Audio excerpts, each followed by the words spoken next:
back to the Citizen channel, and we'll finish off our look at the City Real Madrid game with the story of the game. Yes, chapter and verse. Not many chapters though today, because I think we huffed and puffed a lot. But yeah, overall, yeah, we can sum it up in probably eight or nine chapters. I think certainly certain things. As of course it ended City 1, Real Madrid 1, 4-4 on aggregate, but of course we would go out 3-4 on penalties or 4-3 on penalties, whichever way you look at it. After a good start, score a penalty, then they miss. We blew it, didn't we? And certain players blew it, but hey, it's a precious situation, and there's certain players who wouldn't have minded taking a penalty who didn't step up last night. So we'll comment on that before we go. But please check out my player ratings show as well. Well, they all did okay. So one or two players perhaps below par, but generally a solid performance. It just didn't happen on the night, did it? So please check out that as well. Please, if you're new to the channel, push that subscribe button, push the bell notifications, everything City past, present, and as long as I can keep going. And based on that last night, it'll see me off. It'll see me off, but saves another expensive trip to Wembley, I suppose, but that doesn't matter, does it? We wanted to get there. I want to keep my treble, and now it's gone. Now it's gone. Simple as.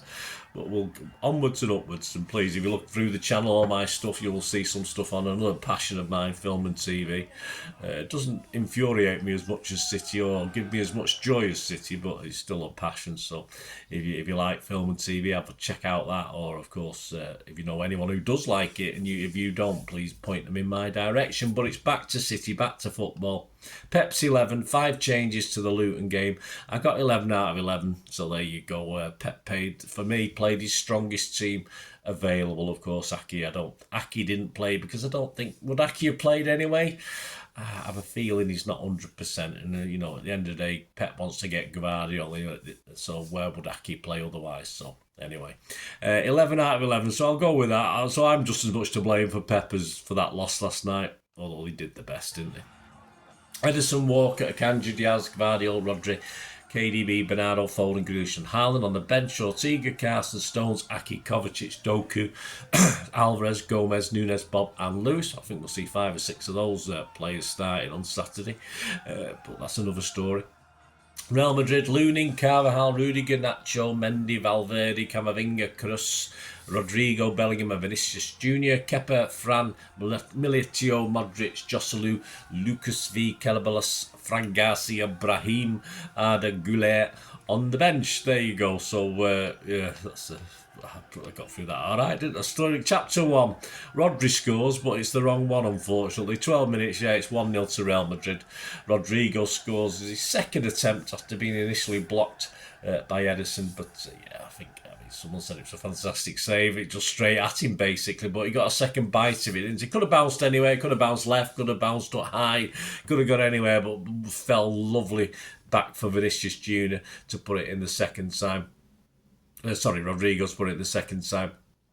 I think Walker should have been marking Rodrigo in the middle. I think Diaz was skinned a little bit too easily by Vinny Jr., but no surprise there. But yeah, that's it. 1-0 for Real Madrid. But I wasn't too perturbed at that stage. I still had a bit of confidence. As simple as. Chapter 2, against the woodwork. Yes, 19 minutes. KDB brings a save out of Lunin before Haaland sort of can't quite get down on it, heads the ball against the bar, of course, but it just comes too quickly for. I mean, Bernardo's backing up, so he must expect something to happen, but it sort of comes down to him very quickly, and he can't react quick enough to get the rebound in.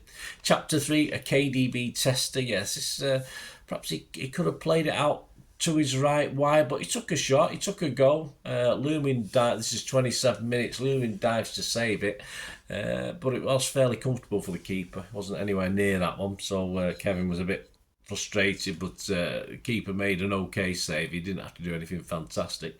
And I'll say a lot of huffing and puffing, but at half time it was 1-0 to Real Madrid, but I was still confident. I was not really worried just as yet. Chapter 4, Nacho man, of course. 52 minutes, Nacho hooked the ball clear to prevent an own goal. It never looked as though it was going to ever be quite going in. He was chasing down a through ball from KDB. to Haaland and poked it past the keeper towards his own goal. But yeah, it never looked as it was at our end. It never looked as though it was going to go in. But made it look very dramatic as he cleared it off the line.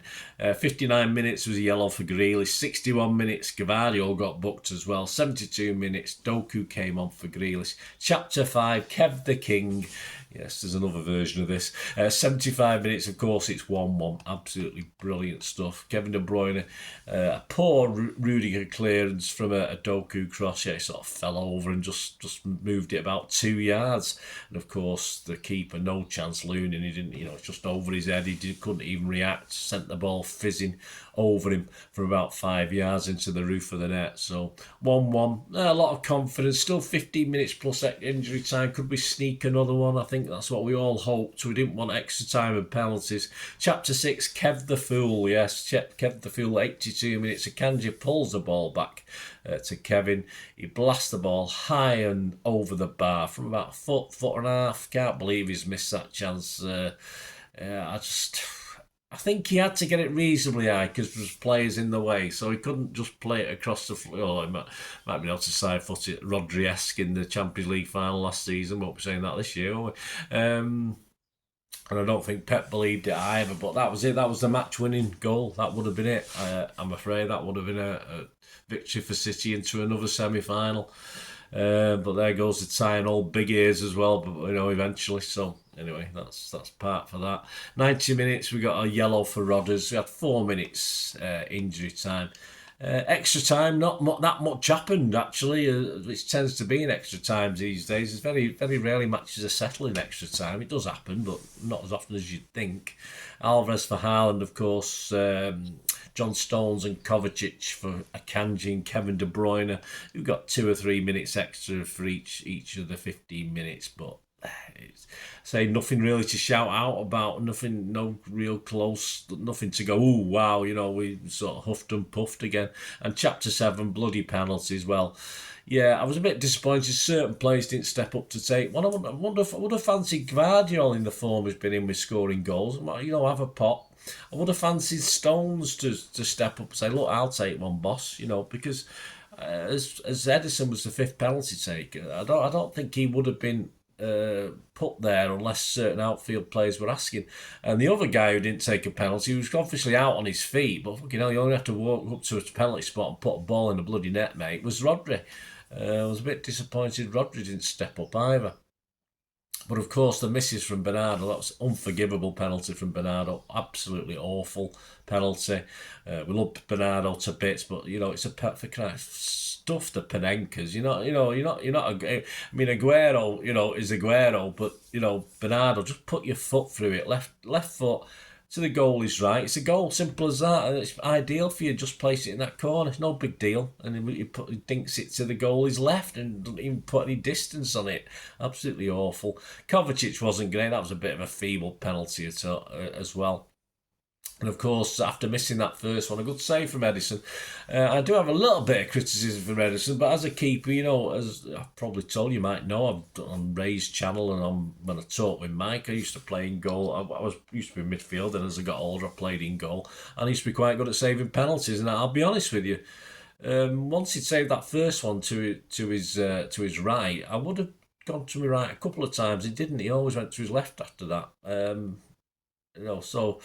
But I can't have too much of down Edison. It's the moment, isn't it? But as I say, sometimes I wish, I wish I was mic'd up just to say to Edders, do this, do that. But they've got coaches there to do that, haven't they? But perhaps I misses something, and it's a lot harder than I think, because I was a bit perturbed. But he had the balls to step up, and a fantastic penalty. That was the best penalty of the night, I think. Edison's penalty, absolutely brilliant. And of course, Foden scored the other for City. But it was to no avail, and we just knew it. I mean, I was trying to, obviously, I was watching the clock passed by towards 11 o'clock, and I thought, oh, God, what time did the tram stop? So I was edging my way to the top when, of course, Rodrigo scored the final one, but so I managed to look round just before I got to near the top of the stairs and see him score it, but that was the end of that, wasn't it?